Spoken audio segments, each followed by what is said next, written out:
Sure.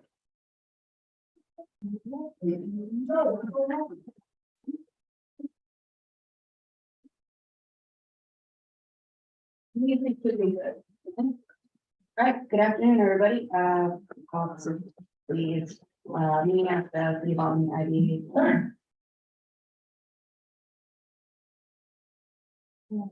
Am I good? Okay. Liz Staubach, Chair of the Albany IBA. First item on the agenda is to, first want to note that we have a forum with just Anthony Gaddy absent. First, after that, now the real first item on the agenda is for, I asked for a waiving of the reading of the minutes and if we could prove it adopted as presented, sorry. So moved. Second, all in favor? Aye. All right. Board of the Chief Financial Officer, so, Right, we have that position currently vacant now and we'll have our representative from DXC are both out of the office today, but I'll give you a little bit of an overview of the statement of revenue and expenses to budget that has been provided in your packet. We'll go through this in a little bit more detail next month, because we do want to just point out a couple of variances that you see. We've had budgeted the second quarter's agency fees to be higher than what we've seen in the second quarter actual. We can see again too in the year-to-date actual versus the year-to-date budget that we are behind on our anticipated fees. There are external reasons for some of the slow phase of applications and closings related to that. We can that again in a little bit more detail next month's finance committee meeting. We also similarly on the expenses side, there are some differences between the second quarter budgeted professional service contracts versus the actual, as well as our strategic initiatives line. We are though performing favorably on our total expenses to date versus the actual budget. And so again, it's just the predictive nature of agency fees coming in that we're there. I'll go into more details with more information from UST. I can get you some line item information on that at finance. So I'll make sure that the board's being kept apprised of the fluctuations from the approved budget as estimated. any questions for that? Great, now on to unfinished business, 48 elections. Thank you. The project C4048 North Pearl is a conversion of the structure at the corner of Pearl and Pine right down the street. It is currently vacant. The developer is looking to convert the building to 20 market rate apartments and add 2 additional floors of 7,000 square feet apiece to the roof of the existing structure. So it will be a mixed-use commercial retail building. This project was discussed at length at the 2 previous finance committee meetings. Public hearing was also held prior to the finance committee meeting last week. No public comments were received. Of note, a third party was brought on board to simultaneously analyze both the financial assumptions of the developer and the reasonableness of the requested assistance, both of which were found to be within reasonable parameters. I'd also note on this too, unless I'm jumping ahead of Andy, that typically we will hold on agency approvals of assistance until all planning agencies have acted.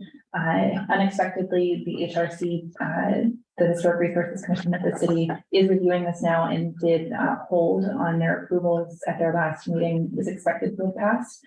At the previous meeting, we've been in contact with planning. They expected to pass it at the upcoming meeting, and I forget the date of The 26th. on the 26th, so well ahead of our next meetings here. Planning staff does not see anything significant. It's really just about just small architectural difference on the exterior of the upper floors. They do expect it to pass at the next meeting. I would note we are absolutely able to move forward with approvals regardless of planning approvals.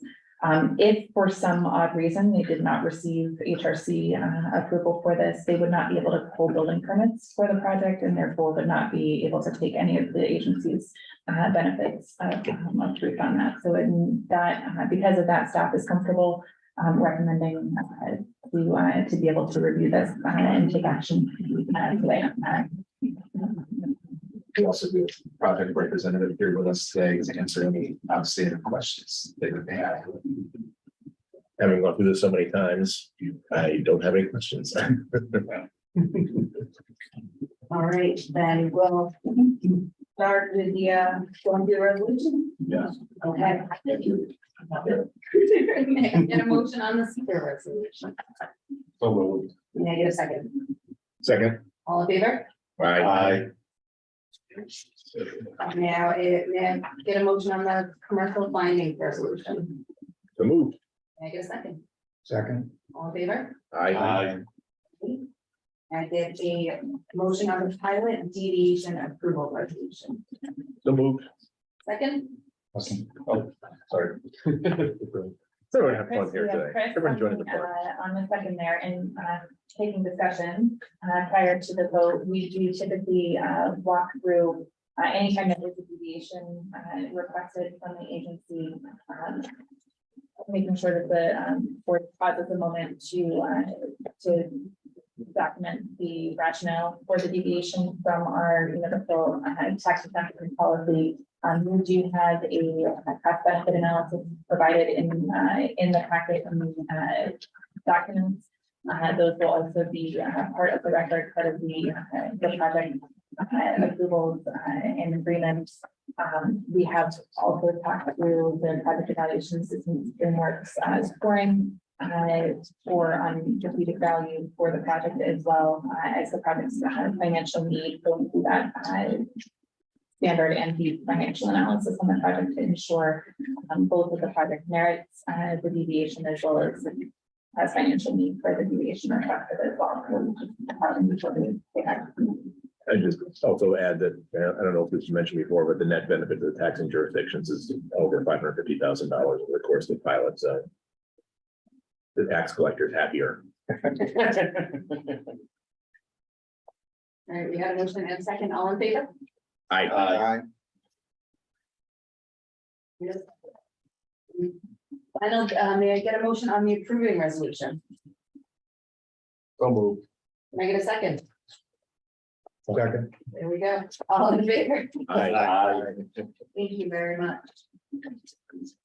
Thank you. I don't want to have all the time.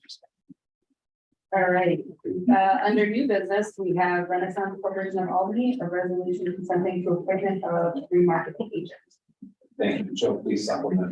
The action. So what is in front of you is the resolution speaking to administrative action for Renaissance Corp of Albany. That is a bond issuance that the agency was involved in back in 2004 for the construction of the college suites in University Heights. The issue at hand is that the remarketing agent for the bonds is switching. The remarketing agent is essentially kind of like the municipal securities dealer that has a hand in setting the interest rate and actually marketing the bonds. So that entity is changing. So as part of that, the ordinance is just formally acknowledge that via resolution. That's correct. And just to supplement what Andy said, if you go to page A2 of the resolution, that's our typical course of conduct. Whenever there's a post-closing action required of the IDA, we ask for the participants to formally request the action in writing so that we have a clear paper trail as to what we're doing and why we're doing it. And as Andy indicated, this is a bond deal that the IDA did several years ago. It's a variable rate instrument, so the interest rate changes. And the way this rate changes is that the bonds are remarketed on a periodic basis. I believe this one is monthly rate. And accordingly, there's remarketing agents that offer the bonds out to the market each time period and they are repurchased electronically during that process. So the remarketing agent is being changed from entity to this new entity. The project applicant is, has consented to it. And that was something that we wanted to be sure was paper, because they're the one paying those fees. And at the original issue of the bond, we're a participant in the arrangement, and they, and under the document, it requires our consent before any change in the marketing agent occurs. So it's an administrative action being requested by the project applicant and the financial institutions involved in the transaction. There's no change in the project, no change in the IDA's participation in the project by way of insurance, liability, et cetera, et cetera. And so, as Andy indicated, it's an administrative action, but it is an action required under the documents. With that, I'll open up for time. How much longer, what was the term of the bonds originally? Do you remember? That is we closed on this in 2004. I would estimate that as a 20 or 25 year transaction, so another 3 or 4 years of activity.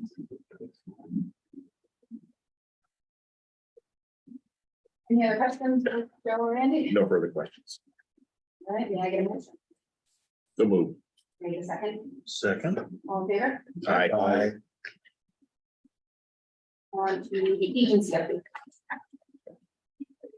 Have a couple of updates here today, project status updates to talk through. You do have a letter from DMG Investment there. As you'll recall, we did ask for monthly status updates from this project after the construction had stalled and liens were filed against the property. Have that in front of you today, again, stating that they've reached an agreement regarding the sidewalk conditions and are continuing to put up panels and move forward with construction. So we'll continue these updates unless there are any questions on this that we can go back to them to clarify. It's fulfilling that request of 19. Good to hear. And then other letters that we've received, we did get notified by a contractor at 90 State Street that they had filed a lien with the property. We had notification of that several months ago. It has been a little over 6 months since that lien was filed. We got a letter from the contractor stating that we believe that they are entitled to payment of the work that was performed that hadn't been paid previously. As you recall from the previous status update on 90 State Street, they did change general contractors after a long period of construction stall related to COVID on the site. This contractor has been terminated from the project and says that it has just around $200,000 outstanding. So because of that, we will work with Hutchinson to get a letter out to the project sponsor, reminding them of their duties and obligations to pay their contractors per our papers here as well, and we'll report back to you on what's happening there. Questions? I don't have a lot more detail on that. That is a matter of a legal matter for them to work through. But again, our documents do require a contractor to be paid on site. It's common practice. We've done this in the past with projects that had liens placed on them previously. And then I will also just note under agency update, we have a handful of high profile projects in front of us currently, as well as coming down the pike. And so the media is picking up on those frequently. I am going to have Andy send around our media policy that the agency had had previously, just to remind everybody as to the standard protocol, because I can imagine that you're getting pinged. Darius, who got pinged recently on that. And interestingly enough, the paper hadn't called here directly, and so just as a reminder, please do forward those calls to me, and we can work through with that. But we'll send that around so that you're comfortable citing the policy as the picks up on some of those. That's all I have for agency update. Are we compliant? We are, as ever, vigilant in our compliance, and so I'll just repeat what we had touched on briefly at the finance committee meeting last week, that we have responded to the Office of the State Comptroller's questions that they provide annually on our CARES report. Andy did a really great job spearheading that effort, getting all the information going back and forth with the OSC representatives, and so we answered all of their questions. Paris has been updated as of last week, was updated and recertified, and so we are set.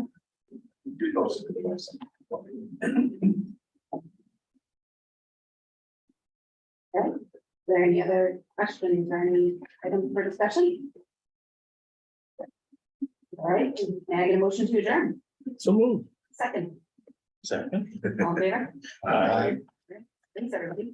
Thank you.